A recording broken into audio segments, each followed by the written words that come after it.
everyone and welcome to my channel. Thank you so much for being here. It means the world to me.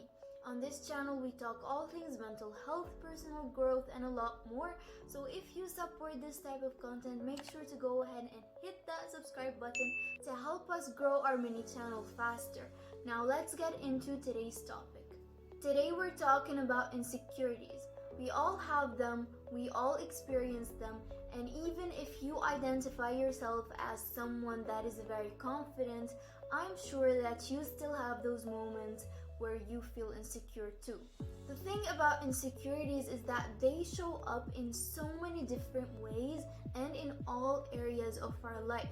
And the tricky part is that if you try to ignore them, they only grow and get worse. So today we're talking about 3 common insecurities that we all struggle with and 3 ways to start learning how to overcome them. I was reading an article the other day that I found really interesting. The survey found that 99% of people still remember the first time they felt insecure and exactly where they were when it happened.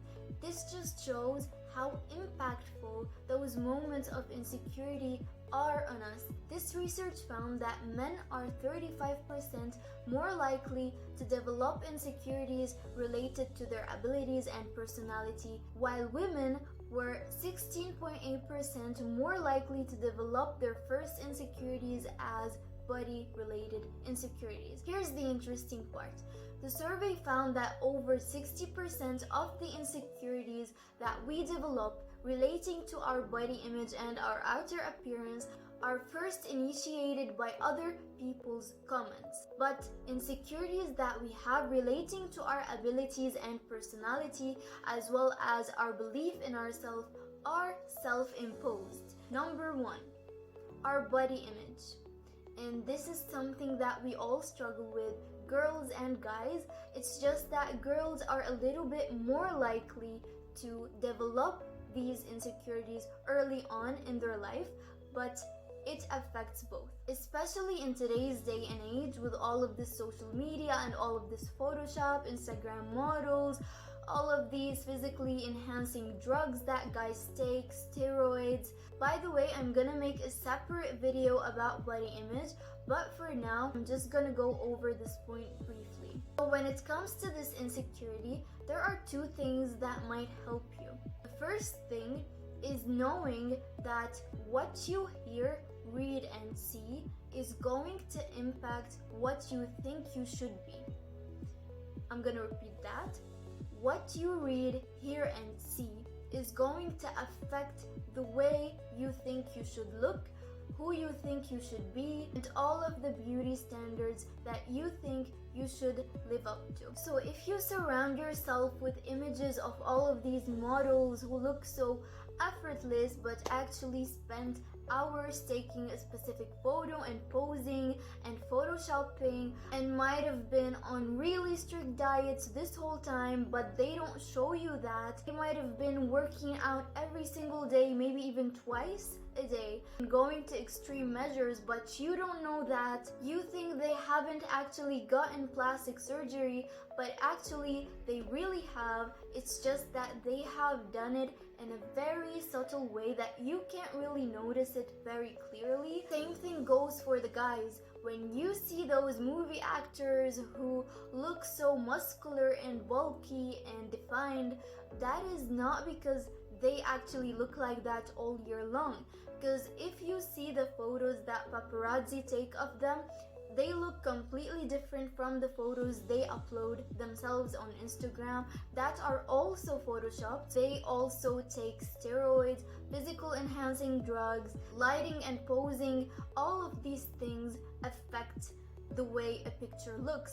Society's beauty standards are something that is always evolving, so every few years there's a new body trend. It's not because one body type is beautiful and the others are not. It's just because the beauty industry benefits this way. They make money this way.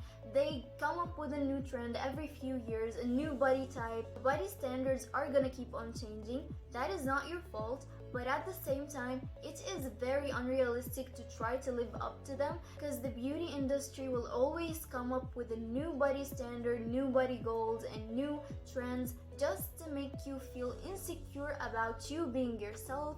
The beauty industry thrives and makes money off of your insecurities, which is very sick and twisted, but it's the truth. So please keep in mind that those beauty standards are nothing that you need to live up to. Your body is not made to fit a trend. You are a normal person, and a normal person has a normal body, and normal bodies look nothing like perfect. If you're surrounding yourself by people that skinny shame or fat shame or bully others or have insecurities about their bodies and reflect that on other people, if you surround yourself with such a community, of course you're gonna feel insecure, because whatever you listen to, you read, you hear, you see, it's going to affect what you think you should be. So start surrounding yourself with people that are accepting of others, that don't spend their day criticizing others for the way they look. Start surrounding yourself with influencers that are body positive. Follow pages that show you the reality behind what you see on social media and what is real in real life. I personally follow these accounts right here. They have totally changed my perspective. The second thing to work on when it comes to your body insecurity is to start getting yourself out of this box that you've put yourself in, where you let how you look define the way you feel about yourself. Imagine this. If I sit here and I let this piece of clothes define how I feel about myself and how valuable I think I am, or how much I believe in myself and in my abilities, it doesn't even make sense. Like, how would I let a piece of clothing define my qualities and define my abilities and define my belief in myself and the way I actually look at myself? It doesn't make sense. So why do we do it with our bodies? Why do we allow the way we look to define the way we feel about ourselves? So what I want you to remember is this quote: you do not have a soul, you are a soul, you have a body. So guys, when you start getting yourself out of this box that you've put yourself in and realize that you're not just your body, you're a lot of things. You are your characteristics, your abilities, your struggles, your experiences. You're all of these things. You are what you love, what you care about, what matters to you. You are your values. There's so much to you that is not just the way you look. And I honestly think that it's unfair if you just look at yourself from one perspective, which is the outer one. Guys, don't let the way you look define your existence, your value, your presence as a person. This doesn't mean don't take care of your body. It doesn't mean don't have specific body goals that you want to work towards. But when everything in your life becomes tied to the way you look, that's when you need to draw the line. You are your qualities, you are your abilities, you are your personality.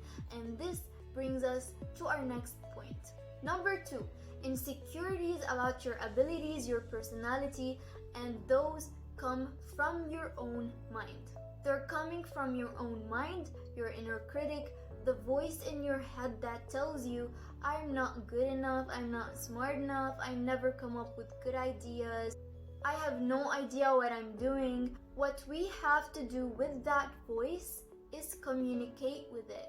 Because the issue is that when you try to silence this voice and avoid it, ignore it, it will only get louder and louder, and your inner critic will make you doubt yourself even more until you feel like you're a failure and get to a very extreme place. So how do we stop that? Here's an activity for you. Now, this might seem silly to you, but it actually is very, very, very important. Now, whether you want to go ahead and get a pen or paper and write, or use your notes on the phone, or just do it mentally. This activity is about dividing a piece of paper into 2 sides, having one side for qualities and one side for abilities. Now, if you're confused when it comes to your abilities, ask yourself, what are you good at doing? And when it comes to your qualities, say this sentence: I am a person that is, and then you fill in the blanks. I'm gonna give you an example. I just recently discovered that I'm really good at adapting to change. And now this is something that I know is one of my strengths. Ask yourself, what are you good at? When it comes to your qualities, they can be anything from loving, caring, responsible, respectful, kind, friendly, honest. Don't directly go ahead and think about all of the things that you dislike about yourself. That is okay. We all also have qualities that we don't like as much. Try to focus on the things that you value, even if it's one quality and one ability, even if it's 2, 3, it doesn't matter, honestly. With time, now that this idea is in your mind, with time, you're gonna start discovering things that you didn't before. From now on, when you do something that you think you did well, you're gonna realize that I'm good at this, and then you're gonna add it to your abilities. When you start learning more about your qualities and abilities that you value in yourself, you start to love yourself more. You start to feel proud of yourself more. And in general, you just start to discover more things about yourself that you didn't know before. So overall, this is very, very important in order to help you with this insecurity. And even if you don't feel like you love yourself now, you're proud of yourself now, trust me, with time, this activity will be your first push on a journey of self-love. And the third way insecurities show up in our life is through the things we pursue. What I mean by this is that most people pursue things not from a place of love, but from a place of insecurity and fear. And the issue with that is that you think getting to a specific place in your life and achieving something is going to help you overcome your insecurity. But the real thing is that when you get to the top, when you achieve whatever goals you had set in mind, you will still be insecure.